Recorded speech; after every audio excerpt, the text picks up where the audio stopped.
시청자 여러분 안녕하십니까. 충전 행복 플러스의 김학두 인사드립니다.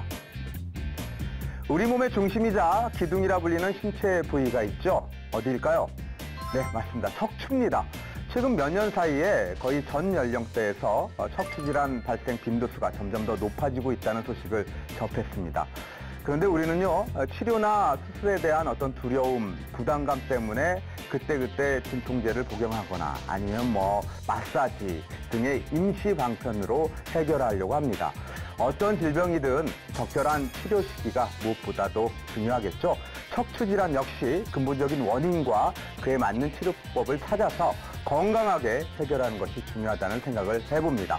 자, 그래서 오늘 충전 행복 플러스에서는요, 일상생활에 큰 불편함을 끼치는 척추질환을 작은 구멍 2개로 바로잡는 안전하고 효과적인 새로운 치료법을 소개해 드리고자 합니다. 여러분, 잠시만 기다려 주십시오.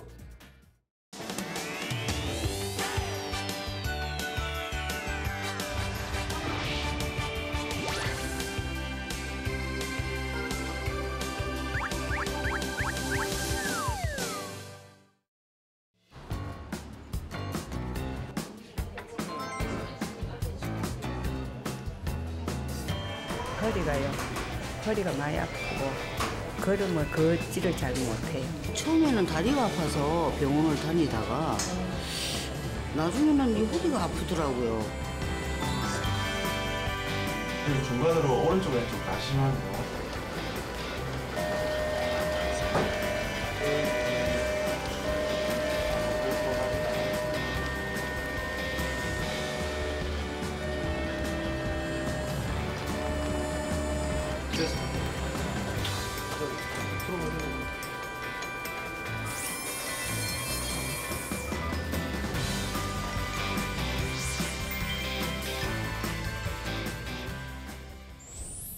네, 충전 행복 플러스 본격적으로 시작하겠습니다.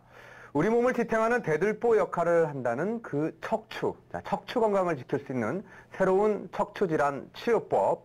자, 양방향 척추 내시경 신경 감압술에 대해서 오늘 자세히 알아보도록 하겠습니다.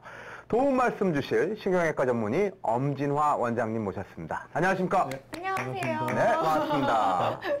자, 알찬 정보 기대해 보겠고요. 제 오른쪽 옆자리에는요, 의학 전문 리포터 안지민 씨도 함께 자리를 해주셨습니다. 반갑습니다. 네, 안녕하세요. 반갑습니다. 네, 네, 충전 반갑습니다. 행복 플러스와 함께 점점 더 건강해지고 또 예뻐지고 있는 리포터 안지민입니다. 네. 반갑습니다. 네, 반갑습니다. 네, 이 시간 함께 하시면서 궁금한 사항이 있으시면 메디컬 TV 홈페이지에 질문을 남겨주시면 친절하게 답변을 해드리도록 하겠습니다. 대한민국 국민이라면 누구나 한 번쯤 허리 통증, 그러니까 요통이죠. 아이고 허리야, 이 요통을 겪게 되는 것 같은데요. 저 역시도 아이들 3명 이렇게 업다가 목말 태우고 하다가 요통 때문에 참 힘들어했던 그런 기억이 있습니다. 원장님, 많은 분들이 허리가 아프거나 혹은 이 척추 질환이 생기면은 가장 먼저 이게 디스크 아니야? 이렇게 생각하시는 분들 많이 계시잖아요. 많은 사람들이 진단을 받는 허리 질환, 척추 질환에는 어떤 것들이 있습니까? 네, 많은 분들이 허리가 아프다면 먼저 디스크를 생각합니다. 네. 허리 통증에는 디스크 외에도 다양한 원인과 질환들이 존재합니다. 허리 통증의 원인에는 우리가 흔히 알고 있는 디스크가 있으며 특히 100세 시대라고 하죠. 우리나라도 서서히 고령 사회로 접어들면서 척추관 협착증 질환 역시 증가하고 있는 추세입니다. 원장님 말씀에 의하면 지금 디스크와 척추관 협착증이 점차적으로 증가하고 있다라는 말씀을 해주셨는데요. 근데 사실 이 디스크와 척추관 협착증 이 두 가지를 구별하기가 참 힘들거든요. 이 차이점에 대해서 좀 이야기 좀 해주시죠. 네, 그 두 질환은 허리에서 다리까지 내려가는 요추신경이 압박되어 허리 통증과 다리 저림이 나타나기 때문에 오해하기 쉬운데요. 하지만 디스크와 척추 협착증은 엄연히 다른 질환입니다. 디스크와 척추 협착증은 엄연히 다른 질환이다. 예. 네, 어떻게 다른가요? 예, 디스크는 척추를 구성하는 척추뼈 사이에 위치한 중안판, 즉 디스크가 튀어나와서 돌출하면서 나타나는 질환입니다. 예. 이와는 다르게 척추관 협착증은 한마디로 척추신경이 지나가는 중앙의 척추관 통로가 좁아져서 아하. 척추신경이 압박되어 생기는 질환입니다. 아하. 척추관이란 척추 가운데 관 모양의 속이 빈 곳을 말하는데요. 이 관 속으로 뇌부터 팔다리까지 척수라 불리는 신경이 지나가게 되는 거죠. 네. 이 신경이 잘 지나가야 하는데 어떤 원인으로 인해 점점 줄어들면서 어허. 허리 통증과 다리의 뻐근한 증상이 동반하게 되거나 허리를 뒤로 젖혔을 때 허리 통증이 더 심하게 나타나고 혹은 누웠다 일어나기 힘들지만 움직이면 통증이 줄어드는 느낌이 있다면 우리가 척추관 협착증을 의심해 볼 수가 있습니다. 앞서 말씀드린 것과 같이 두 질환은 허리 통증, 다리 저림의 비슷한 증상이기 때문에 환자분들이 혼동하기 쉬운 게 사실입니다. 하지만 엄연히 발병 원인과 치료법이 다르기 때문에 진단을 정확히 받아 그에 따른 적절한 치료를 받으셔야 합니다. 예, 그래야 될 것 같네요. 척추관 협착증하고 디스크, 요통, 뭐 이게 다리 당김 증상으로 인해서 혼동되기는 쉽지만요. 엄연히 원인과 치료법이 다른 질환이라는 그런 말씀을 해주셨습니다. 그렇다면 이 척추관 협착증의 발생 원인, 이게 좁아진다고 했잖아요, 뭔가가. 맞아요. 어떤 원인? 그 원인이 뭐죠? 선천적으로 척추관이 좁아서 생기는 경우도 있지만 선천적으로. 하지만 극히 드뭅니다. 대부분 허리를 많이 사용하거나 척추에 부담이 가게 되어 척추인대가 커지면서 생기게 됩니다. 예를 들어 평소에 일을 많이 하시면 손에 굳은 살이 많이 배기죠. 그렇죠. 역시 마찬가지로 할 수 있습니다.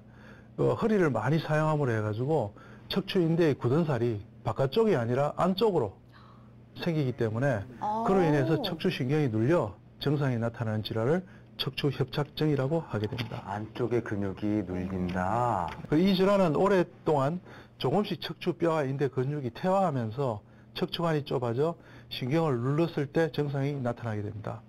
특히 그래서 50대 전후의 중장년층에서 높은 발병률을 보이는 질환의 하나로 노화에 따른 퇴행의 변화가 가장 큰 원인이라고 볼 수 있습니다. 역시 사진에서 보시는 바와 같이 예. 정상은 이렇게 있지만 넓혀져 있지만은 협착증이 이렇게 새카맣게 척추신경이 눌려 있는 증상을 볼 수가 있습니다. 나이를 먹어감에 따라서. 네. 그러면요. 사실 선천적인 것보다는 후천적인 이게 나이가 들어가면서 걸릴 수 있는 병이니까 저도 관리 잘해야겠는데요.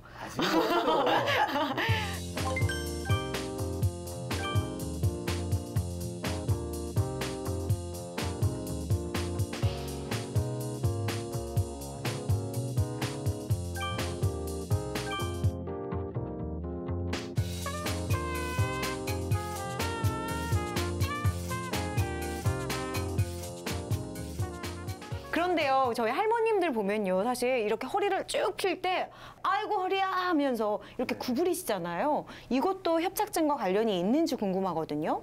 네, 맞습니다. 척추관 협착증을 일명 우리는 그 꼬부랑 할머니 병이라고도 합니다. 통증으로 인해서 구부정한 허리를 펴지 못하는 자세를 취할 때가 많아 그렇게 부르고 있습니다. 앞서 말씀드린 것처럼 손에 생긴 굳은 살이 단기간에 생기는 것이 아니라 상당한 시간 동안 최소 10년 이상 꾸준히 장기간 척추에 무리가 가서 생기는 질환입니다. 그래서 굳은 살이 서서히 자라서 예. 안쪽 신경을 누르기 때문에 통증이 생기는 질환입니다. 실제로 2014년도에 건강보험심사평가원 통계 결과에 따르면 예. 최근 1년간 척추협착증으로 병원을 찾은 환자 131만 명 중에 93.7%에 해당하는 약 122만 명이 50대 이상으로 해당되었습니다. 특히 폐경이나 골다공증이나 연세가 많은 할머니들이 그 남성에 비해서 2배나 많은 수를 차지하고 있습니다. 그래서 우리가 꼬부랑 할머니 병이라고 부르는 이유입니다.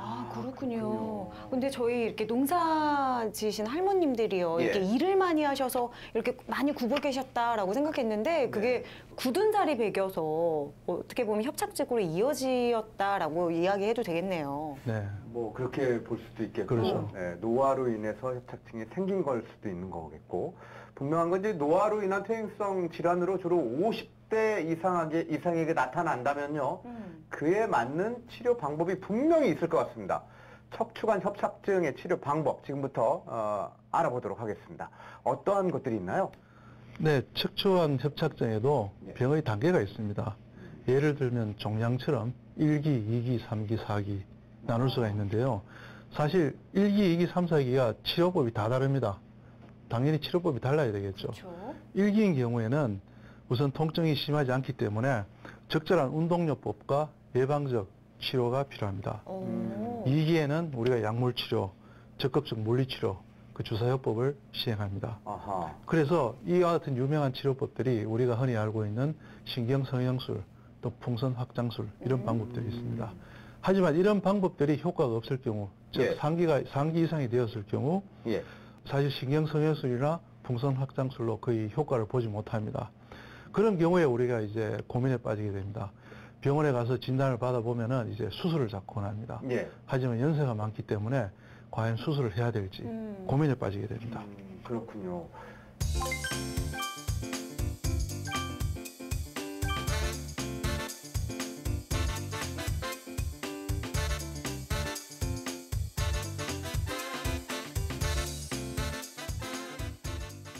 참 다양한 치료법이 있습니다. 증상이 뭐 호전되는 경우나 경미한 경우에는 말씀해 주셨던 치료법이 도움이 될 수도 있겠지만, 그런데 이렇게 치료했는데도 효과가 없어. 그러면 또 추가적으로 어떤 치료를 또 받아야 될 것 같은데요? 네. 몇 년 전까지만 하더라도 이런 그 일반적인 그 비침섭적 치료에 그 반응을 하지 않는 분들을 예. 병원에 방문하게 되면은 일반적으로 이제 그 수술적 방법을 많이 권했습니다. 수술적 방법을 하면서 단순한 절개술이 아니라 척추 금속 고정술까지도 권했습니다.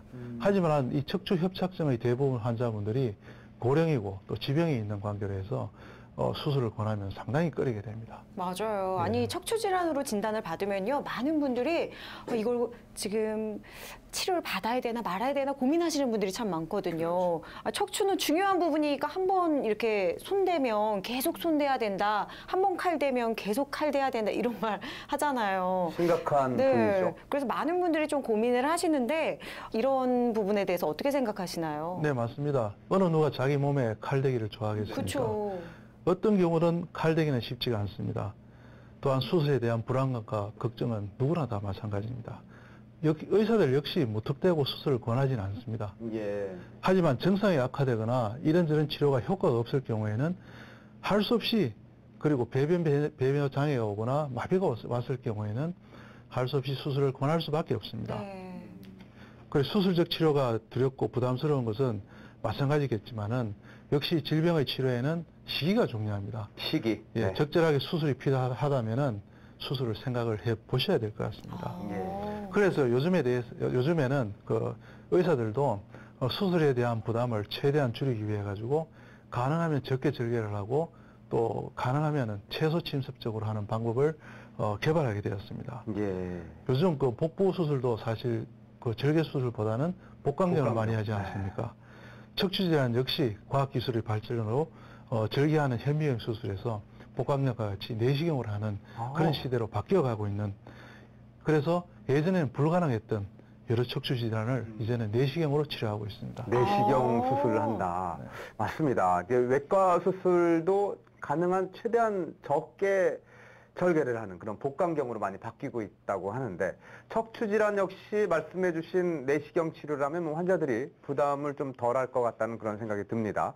그런데 원장님께서 기존에 행해오던 내시경 치료가 아니라 척추관 협착증을 앓고 있는 환자들을 위해서 무려 2003년부터죠, 그때가. 네, 2003년부터 기존의 척추관 협착증 수술의 새로운 대안으로 국내 최초로 양방향 척추 내시경 신경 감압술을 시행해 오셨습니다. 예, 양방향 척추 내시경 신경 감압술 국내 최초로 소개하고 또 그렇게 시행을 하신 이유가 있으시다면서요? 네, 그동안 척추 수술에 대한 환자들의 두려움으로 척추 수술 의사들이 환부를 크게 절개하지 않고 어떻게 하면은 그 작은 상처로 치료를 할까 연구를 많이 했습니다. 그래서 약 20년 전부터 내시경을 척추 질환에 적용을 하기 시작했습니다. 사진과 같이 이거 예. 처음에는 척추 내시경 수술이 저렇게 한 구멍으로 저렇게. 시작을 하게 됐습니다. 하지만 사실 예. 저 척추 내시경 수술이 나왔을 경우에도 많은 분들이 좀 좋아하셨었거든요. 그렇죠. 네. 그래서 처음에는 저렇게 소개를 하니까 이제 모든 수술이, 척추 수술이 내시경 수술로만 해결이 될 것이다, 이렇게 생각을 했었는데 네. 의도는 좋았으나 실제로는 치료를 해보니 기존 수술법에 비해서 완벽하지 못하고 수술 테크닉이 너무 어려워서 네. 실패하는 경우가 많았습니다. 그래서 그 대안을 찾던 중 2001년 샌프란시스코에서 열리는 척추학회에 제가 참석하게 되었습니다. 그때 한 외국 의사가 양방향 척추 내시경에 대해서 발표를 하게 됐습니다. 그래서 이 기술을 그 당시에 한국으로 도입해서 최초로 저희들이 그 연구를 하고 네. 우리나라의 실정에 맞게끔 개발하게 되었습니다. 아. 그로 인해 이제는 척추 협착증도 절개술이 아니라 내시경으로 간단하게 치료할 수 있게 되었습니다. 특히 이미 척추 협착증 수술을 받으신 경우 수술한 부위는 괜찮으나 수술한 위에 부분이나 아래 부분에 탈이 날 경우가 있습니다. 네네. 그런 경우 상당히 난감했습니다. 음. 예전에는 광범위 절개술을 했습니다만은 이제는 간단하게 양방향 척추 내시경으로 잘 해결할 수가 있습니다. 예, 그렇군요. 기존에 이제 척추관 협착증 수술을 받았다 하더라도 퇴행성 질환이기 때문에 수술한 부위의 위쪽 혹은 또 아래쪽이 또 악화돼서 다시 병원을 찾게 되는 악순환이 반복된다는 건데요. 그렇다면 지금 이 시점에서 상당히 궁금한 점이 하나 있는데요. 양방향 척추 내시경이란 또 이게 어떤 치료법이고 그렇다면 기존의 내시경 치료와는 어떤 차이를 보이는 것이 이 치료법인지 설명을 좀 듣고 싶습니다. 한 10년 전만 하더라도 척추 내시경 수술이 모든 척추 수술을 대체할 것이라 생각했습니다. 하지만 실제로 해보니까 수술 난이도가 너무 높습니다. 정말 좋은 수술법이긴 하나 숙련된 의사의 숙련도에 따라 가지고 수술 성공률이 너무 차이 났습니다. 잘 되면 괜찮은데 안 되는 경우가 너무 많았습니다. 그래서 좀 더 쉬운 방법을 찾다 보니까 이 양방향 척추 내시경 신경 감압술이란 이런 수술법이 개발되게 되었습니다. 양방향은 이름 그대로입니다. 양방향. 양쪽으로 양손을 쓰니까 네. 훨씬 쉽다는 겁니다. 우리가 손이 두 개지 않습니까? 한 구멍으로 하기는 너무 힘듭니다. 양방향이니까 두 손으로 쓰니까 모든 걸 다 해결할 수 있습니다. 간단히 요약하자면요. 이 수술 부위의 환부를 이렇게 절개하지 않고 구멍 2개만으로 네. 이 내시경을 통해서 치료를 하는 방법이라는 말씀이시잖아요. 예, 예. 아니 그러면 여성분들도 사실 이 수술 환부를 넓히지 않음에 되게 환호할 것 같은데 실제로 어떤지 자료 화면을 통해서 좀 설명을 해주시죠. 네, 지금 그 자료화면에 그 수술 실제 하는 장면이 나오고 있는데요. 네. 우리가 현재 무릎이나 어깨 내시경 수술 같은 경우에 다 알아보시면 아시겠지만 전부 다 양방향입니다. 단일공이 아니고 다 양방향입니다. 예. 그래서 두 손을 다 사용하여 병의 원인이 되는 부분을 완벽하게 제거할 수 있기에 네. 치료 효과가 훨씬 좋습니다. 척추질환 역시 마찬가지입니다. 양방향으로 사용할 경우에 좀 더 정상 조직을 보존할 수 있으면서 병변 조직을 완벽하게 제거할 수 있습니다. 그리고 이 구멍의 크기도 한 5mm, 7mm 정도밖에 되지 않기 때문에 미용상 상당히 좋다고 볼 수 있습니다. 나중에 보시면은 찾아볼 수도 없고 겨우 본다면은 허리에 뜸 자국 정도 그렇게 볼 수 있는 그런 방법입니다. 허리에 뜸 자국보다 작을 것 같아요. 수술이 이만하잖아요. 진짜 그죠? 이만할 것 같아요, 완전. 그렇습니다.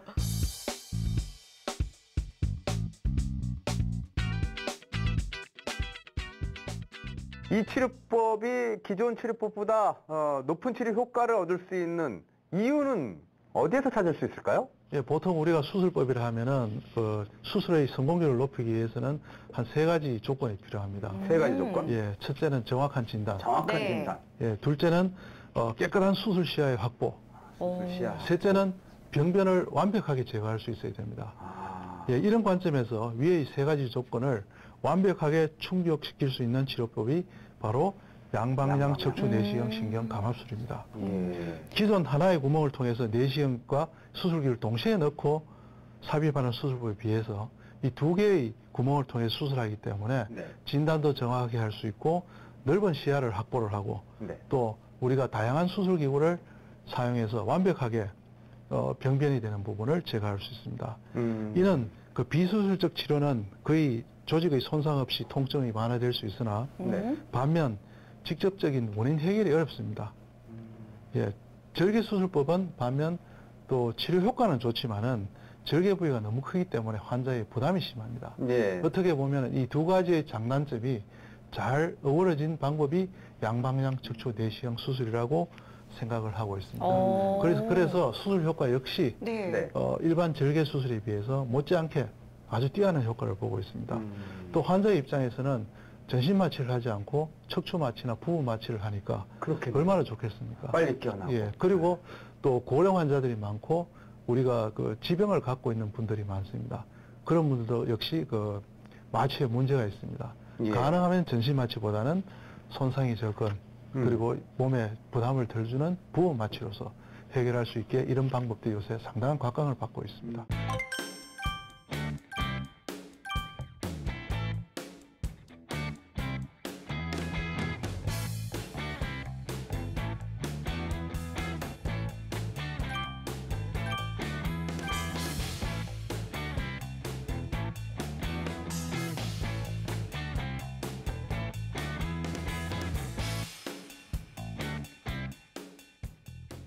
많은 분들이 사실 전신 마취 때문에 이 수술을 두려워하시잖아요. 그렇죠. 근데 전신 마취를 안 해도 되고 또 수혈도 안 받아도 되고 네. 그게 또 회복까지 빠르다고 말씀을 해주셨으니까 아니 이거 척추관 협착증 환자들이 이제 걱정 안 해도 될 것 같은데요? 2, 3일이면 뭐 병원에서 퇴원해도 될 것 같다는 네. 생각이 드네요. 네, 맞습니다. 그렇다면- 실제로 네. 어떤 분들은 뭐 오전에 수술하고 오후에 집에 가는 거. 그 정도예요. 예. 와. 그렇군요. 사실 그 미국에서 원데이 서지를 해가지고 하루 입원을 하지 않고 수술하고 바로 퇴원시키는 이런 제도를 적극 많이 활용하고 있습니다. 아. 우리나라도 이제 선진국화되고 있기 때문에 이런 시술법이 발전이 되면은 그런 걸 현실화시킬 수 있다고 판단합니다.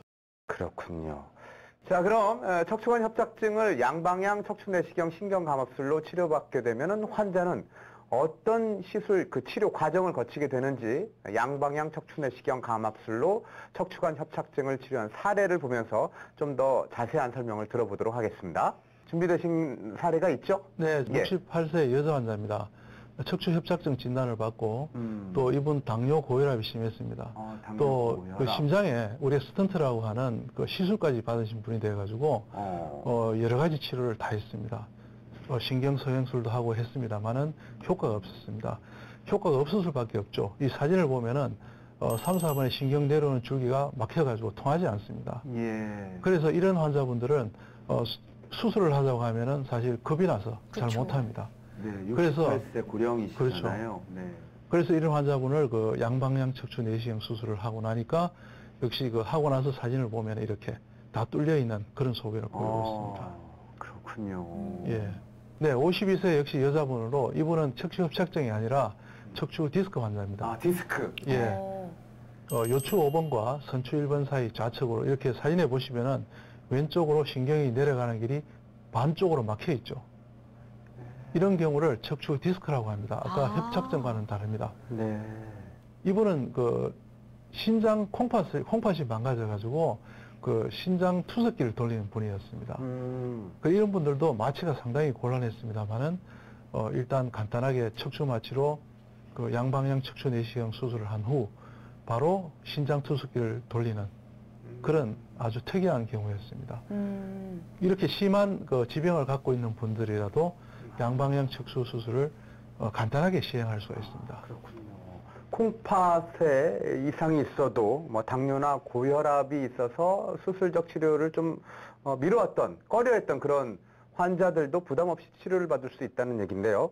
이렇게 좋은 치료법이 있다는 걸 저는 오늘 처음 알았어요. 네. 네, 저도요. 많은 분들이 참 이 방송을 보시면서 네. 저거 굉장히 좋은 정보다라고 생각을 하실 것 같습니다. 네, 그래서 제가 준비했습니다. 척추관 협착증으로 고통으로 호소하시는 분들이 병원에서 어떤 치료를 받고 계신지 직접 만나봤거든요. 지금 화면으로 함께 만나보시죠.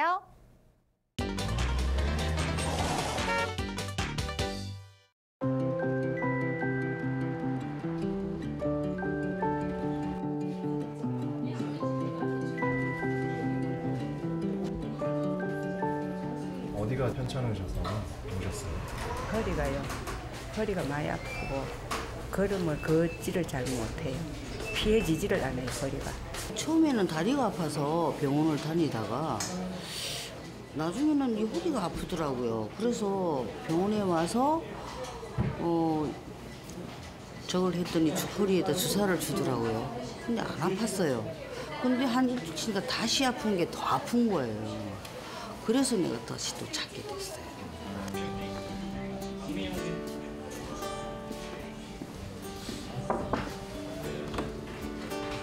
네, 들어오세요. 고생이 많습니다. 예. 그 지금 오른쪽 왼쪽 어느 쪽이 왼쪽이 왼쪽, 예. 왼쪽이 아프시죠? 예. 그동안 좀 나아지셨어요? 여전하죠? 예. 여전하진 않고 더 악화가 될 뻔했어요. 통증이 좀 심해서 예. 걷기가 힘들고 앉는 자세가 좀 아프고 질리고 예, 아프고. 걷기도 힘드시고 예. 하시고 나면 괜찮아지시고 고맙습니다. 예. 여기 보시면은 네. 왼쪽이 아프시다 그랬죠? 예, 왼쪽 왼쪽은- 엉덩이 부분은 너무 예. 아파요. 오른쪽도 좀 아프시지 않으세요? 오른쪽은 덜 아파요. 예, 근데 다스리 안 좋아요. 사실은 중간으로 오른쪽 왼쪽 다 심합니다. 예. 근데 왼쪽이 더 심하시기 때문에 예. 왼쪽을 위주로 이 척추뼈가 5개가 있는데 4번, 5번 그게 이 튀어나왔다. 부분이 이제 튀어나와가지고 신경이 눌려서 협착 증세를 나타내고 있습니다. 그래서 이 눌려있는 신경을 풀어줘야 됩니다. 이 풀어주는 방법이 여러 가지가 있는데 그 중에 이제 내시경으로 간단히 하게 되니까 연세도 있으시지만은 그게 훨씬 낫다는 거예요. 이 재발은 좀 예, 재발은 없는 거죠. 완전히 없을 수는 없지만은 절개 수술보다는 훨씬 적습니다. 그래서 보통 근데 본인이 5% 조심을 이하. 해야 된다, 예, 조심을 이거지. 하시면은 재발률은 그 조심해 가지고 뭐 어디에 둡니까? 무리만 안 하시면 돼요. 이제 무거운 거 물건을 들고 아. 그런 걸 안 하셔야 예, 돼요. 예, 예, 그러시면은 재발률은 거의 없어요. 예. 예, 감사합니다. 조그만 구멍을 뚫어서 이렇게 하는 거니까 예. 절개 수술보다는 훨씬 안전하고 그 충격도 적으니까 회복도 훨씬 빠르고 예, 그러시고요. 감사합니다. 예. 수술 시간은 뭐 1시간 내외 그 정도. 한 시간. 예, 준비하는 시간 좀 걸릴 거고 회복은 그 다음날 바로 수술하고 나서 바로 움직일 수 있습니다. 아, 예. 그렇습니다. 또 궁금하신 점 있으세요? 근데 갑자기 왜 그런 게 생깁니까? 아 원래 디스크 좀 있으시다가 협착하고 좀 있으시다가 그런 경우가 많습니다. 70세 여자 환자분으로 한 달 전부터 갑자기 그 허리 통증과 그리고 왼쪽으로 향하는 다리 방사통이 심해졌습니다. 그래서 그 주사 치료를 해봤습니다만은 효과가 없고 신경 성형술도 하고 통증 치료를 했습니다. 호전이 없어서 이제 MRI를 찍어 보니까 이번은 2가지가 있습니다. 척추 협착증과 동시에 또 척추 디스크도 같이 있었습니다. 그래서 일반적인 치료에 효과가 없으니까 수술을 결정하시게 됐습니다. 수술 안 하고.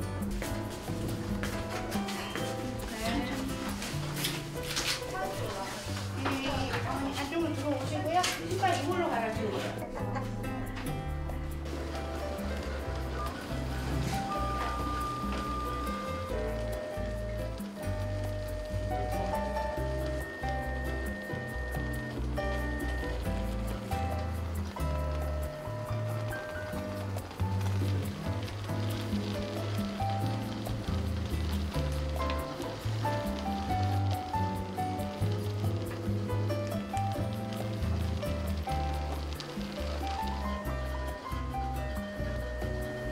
자, 시 한번 부르세요.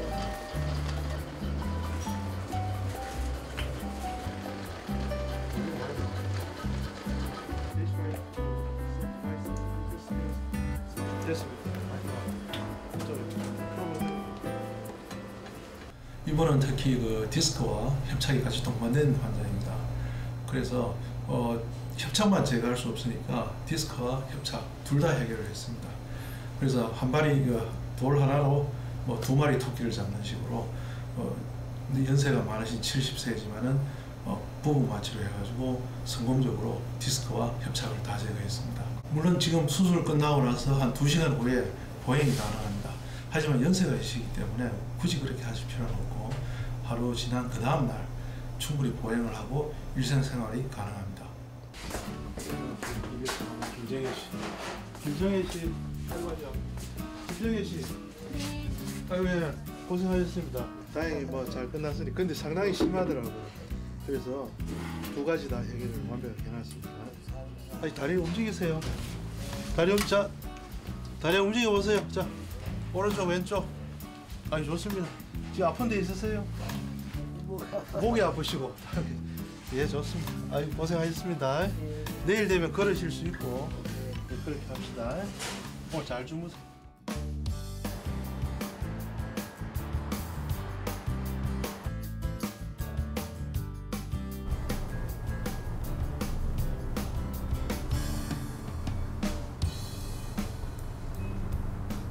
보시다시피 앉는 것도 힘들었는데 지금 앉는 것도 괜찮고 걷는 것도 괜찮고 뭐 일상생활에 금방 그냥 저기 한 거 없이 괜찮을 것 같아요.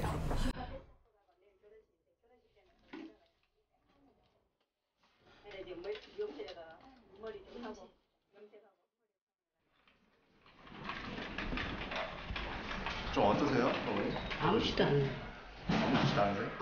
아프지도 않고 아프면 이렇게 못 걷지. 못 앉아 있고. 근데 아프지도 않아요. 무지 좋아졌어요.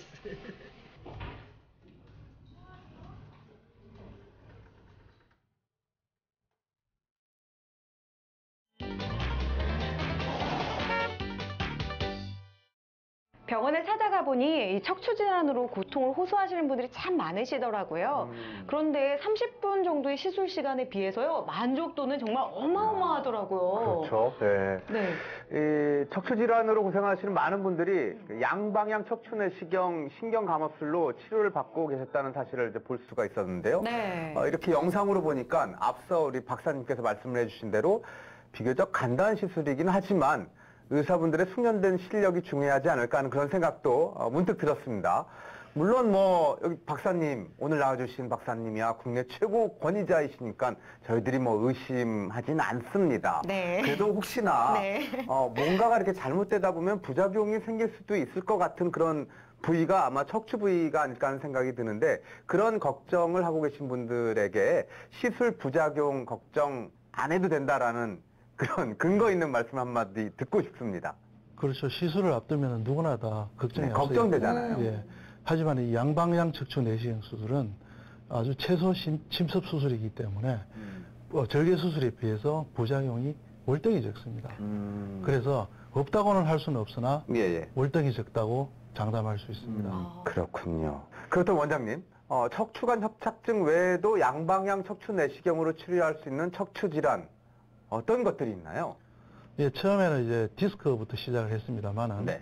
이제는 척추 협착증, 디스크? 이제는 그것을 넘어서서 척추 불안정, 척추 전방 전이증, 그리고 척추 실패 증후군까지 지금 할 수 있게 되었습니다. 네, 여러 처음보다는 질환이 있네요. 처음보다는 많이 지금 향상된 네. 진보된 그런 오. 테크닉을 갖고 있습니다.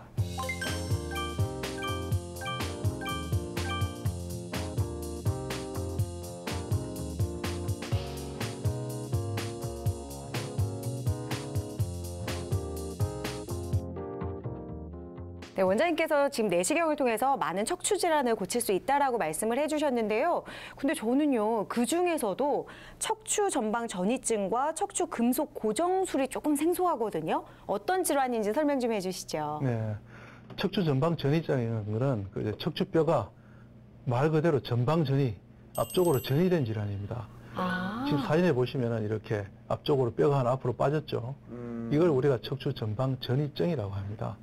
생각외로 이 척추 디스크, 척추 협착증, 척추 전방 전이증이 3대 척추 질환 중에 하나입니다.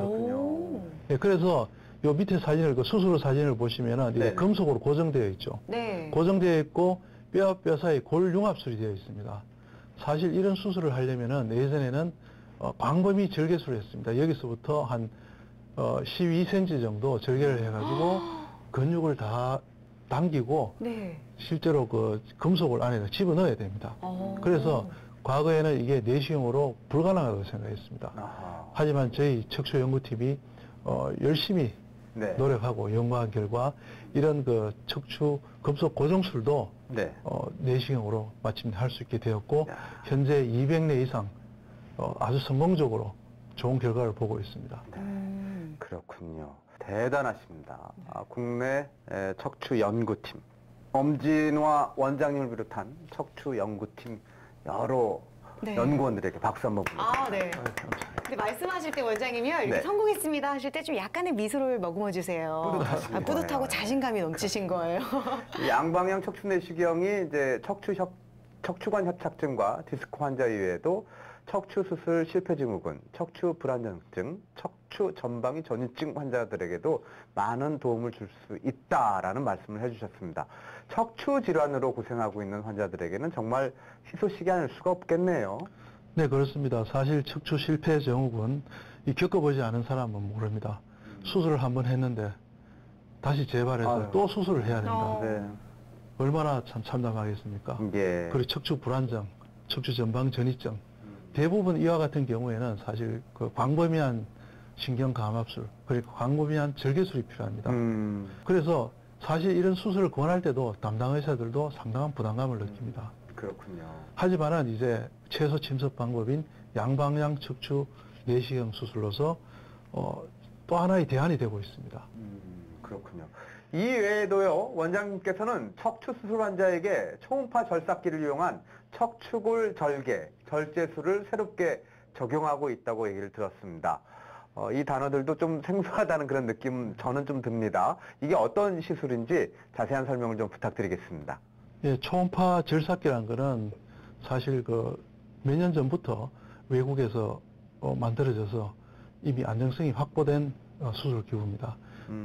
구체적으로 말씀드리면은 신경이나 연부 조직은 보존하면서 네. 뼈 같은 단단한 조직만 선택적으로 우리가 절개를 할 수 있는 이 수술 기계를 우리가 초음파 절삭기라고 합니다. 초음파로 예, 절삭을 그렇죠. 한다. 그래서 이게 왜 중요한가 하면은 우리 신경이 척추뼈에는 상당히 중요합니다. 예. 사실 우리가 노화 현상이 오고 여러 가지 질환이 척추 질환이 발생하게 되면은 척추뼈가 신경을 누르는 경우가 많습니다. 이거를 옛날에는 우리가 고속 전동 드릴을 사용했습니다. 드릴 전기톱입니다. 예. 아시죠? 이 전기톱을 가지고 뼈를 절제를 했습니다. 소리 나죠. 예, 그렇죠. 절제를 하다 보니까 사실 절제는 잘 됩니다. 하지만은 혈관이나 신경을 같이 손상을 주는 경우가 많았습니다. 그렇겠죠. 그래서 그 대안으로 이 초음파를 이용해서 신경은 보존하고 뼈만 절삭하는 기구가 개발이 됐습니다. 그래서 다행히 이 기구가 올해부터 그 신의료 기술로 우리나라에서 적용이 돼가지고 지금 광범위하게 확산 인류에 있습니다. 아니 그렇다면요, 이 골을 절개나 절제할 때 절삭기를 이용하지 않고 초음파 에너지를 이용한다는 말씀이시잖아요.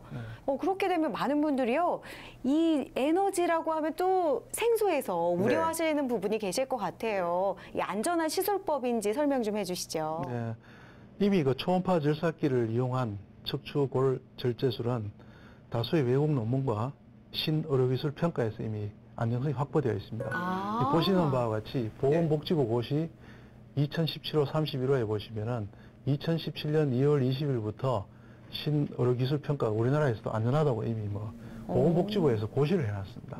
안전성에 대해서 이렇게 고시를 해준 거군요. 네. 보건복지부에서. 예, 그래서 여기 보시면은 안정성이 이미 평가가 되어 있기 때문에 네. 기존 시술, 고속 드릴 및 고식적 방법에 비교시 경막 손상 및 신경 손상 발생 수준이 낮거나 유사할 정도로 유의하게 낮아 안전한 기술이라고 이미 국가에서 증명을 해놨습니다. 평가를 해주는군요. 네. 그런 게 있었군요. 네, 또. 보니까 또 이제 신뢰가 가네요. 안전한 기술 보셨죠? 마치 이렇게 스코어 내듯이 이거는 안전한 걸, 안정성을 검사를 다 맞춘 그런 시술 방법이다. 예, 예. 그렇다면 원장님, 이렇게 다양한 척추 질환에 대해서 치료 효과가 좋은 만큼 양방향 척추 내시경 치료를 받기 전하고 또 받은 그 다음, 받은 후 환자들이 좀 유의를 해야 될 그런 점들이 있을 것 같습니다. 그 점에 대해서 좀 알려주시죠. 예, 대부분의 다른 질환과 마찬가지로 모든 질환은 예방이 제일 중요합니다. 예방. 예. 네. 사전 예방이 최우선이고요.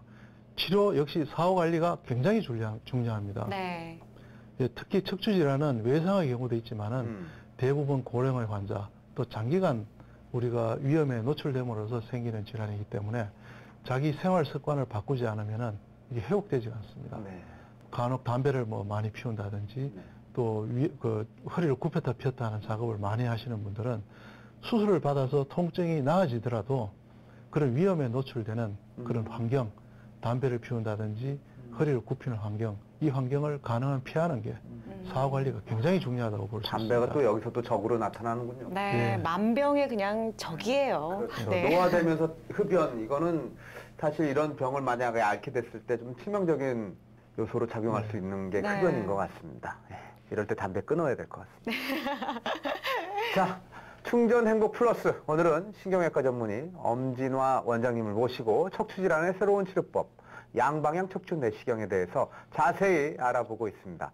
자, 여기서 아직까지도 양방향 척추 내시경에 대해서 궁금한 것이 남아 있어요 하시는 분들을 위해서 우리 또 미녀 리포터, 안지민 리포터가 특별히 뭔가를 준비했다고 합니다. 네, 안지민 맞습니다. 리포터. 무엇입니까? 제가 많은 분들이 궁금해하시는 사항을요, 아주 모아 여러 질문을 준비했거든요. 원장님, 좀 자세한 설명해 주실 거죠? 네.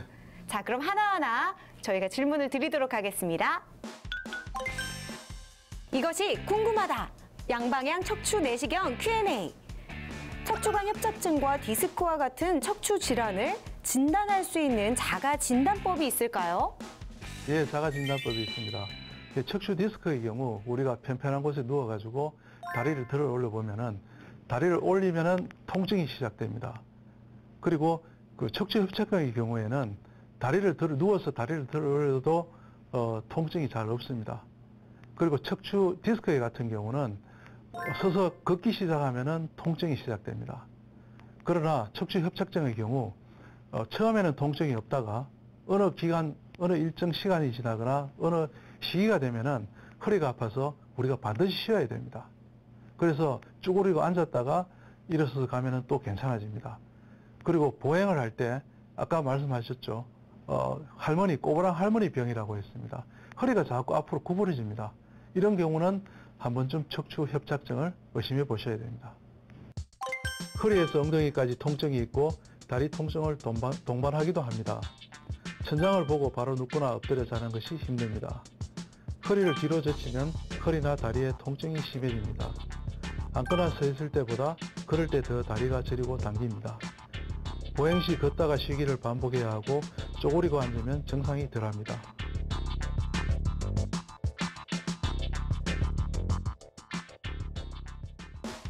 양방향 척추 내시경 시술 후 통증 정도는 어느 정도인가요? 바로 일상생활 복귀가 가능할까요?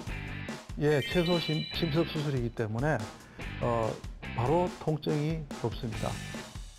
척추 질환으로 수술 혹은 시술 경험이 있는 사람도 양방향 척추 내시경 시술이 가능할까요? 물론입니다. 다른 질환으로 인한 수술 경험이 있으신 분도 양방향 척추 내시경 수술이 가능합니다. 또한 양방향 척추 내시경 시술은 시술 시 시야가 월등히 좋기 때문에 부작용이 적고 특히 재수술하는 환자분한테 더욱 권장이 되고 있습니다.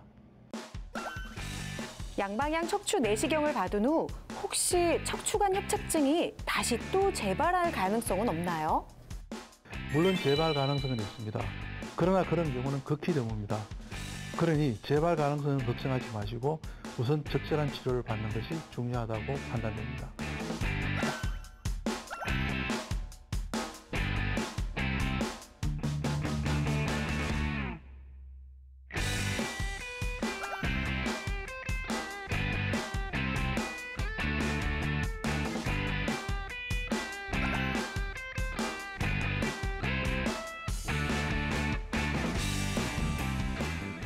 네, 잘 알겠습니다. 이외에도 뭐 치료 후에 척추 건강에 도움이 될 만한 운동, 생활 습관 이런 것들이 있으면 또 소개해 주시면 감사하겠습니다. 예, 결국 그 척추 협착증이라는 질환은 고령화, 장기간 진행되는 질환이기 때문에 주로 잘못된 생활 습관에서 오는 경우가 많습니다. 우리가 무심코 허리를 굽혔다 폈다 한다든지 무거운 물건을 갑자기 든다든지 아기를 갑자기 엎는다든지 네. 이럴 때 상당히 조심하셔야 되고요. 또한 척추 건강에 도움이 되는 운동들은 허리 근육 강화 운동으로 허리 스트레칭과 걷기, 등산, 수영 등을 권장할 수 있습니다. 걷기와 수영은 체중 부담을 최소화하고 척추 주변 근육을 강화하는 운동으로 꾸준히 하시면 척추 건강 회복에 많은 도움이 됩니다. 그리고 시술을 받고 난 다음에도 역시 허리를 굽혔다 폈다 한다든지 무거운 물건을 들 때 상당히 조심을 하셔야 됩니다. 알겠습니다. 조심, 또 조심. 네, 내 허리 사랑합니다. 자, 오늘은 신경외과 전문의 엄진화 원장님 모시고 척추 질환의 새로운 치료법, 양방향 척추 내시경에 대해서 알아봤습니다.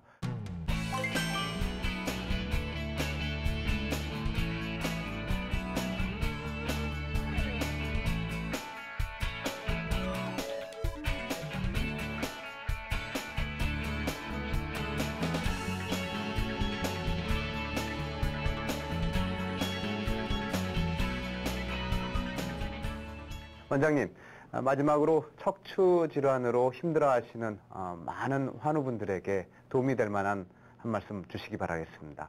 네. 척추 질환은 정확한 진단이 제일 우선되어야 합니다. 이후에 병의 정도에 따라 적절한 최소 침습 치료를 잘 선택하시면 되는데요. 수술이 적응증, 다시 말해 수술적 치료 효과가 기대되는 케이스이거나 여러 가지 이유로 수술이 불가피한 경우도 이제는 양방향 척추 내시경으로 수술한 것과 똑같은 효과를 볼 수 있습니다. 이제 우리 사회가 실제로 점점 고령화되고 있습니다. 일단 힘이 붙여도 보행만 제대로 할 수 있으면은 어느 정도 건강을 유지하며 노년을 보낼 수 있습니다. 하지만 보행이 불가능해지면 우리 체력이 급격히 떨어지게 됩니다. 통증이 없는 보행, 평생의 건강을 보장해 줍니다. 다 같이 한 걸음 한 걸음 열심히 나아갑시다. 최선을 다해 도와드리겠습니다. 네. 고맙습니다. 신경외과 전문의 엄진아 원장님, 오늘 좋은 말씀 감사합니다. 그리고 오늘 함께 해주신 안지민 리포터 네. 수고 많으셨습니다. 고맙습니다. 네, 감사합니다. 아니, 저도 원장님 말씀 들으면서요, 사전 예방이 가장 중요하다고 하셨잖아요. 그래서 저 지금부터 열심히 운동해서 이 척추 미녀되려고요. 운동만이 살 길이죠. 네. 자, 오늘 방송 보시면서 궁금한 사항이 있으신 분들은요, 주저 말고 메디컬 TV 홈페이지에 질문을 남겨주시면 친절하고 성심성의 있는 답변을 여러분께 드리도록 하겠습니다. 자, 오늘은 여기까지입니다. 시청자 여러분 건강을 책임지는 충전 행복 플러스. 다음 시간에 다시 뵙겠습니다. 안녕히 계십시오.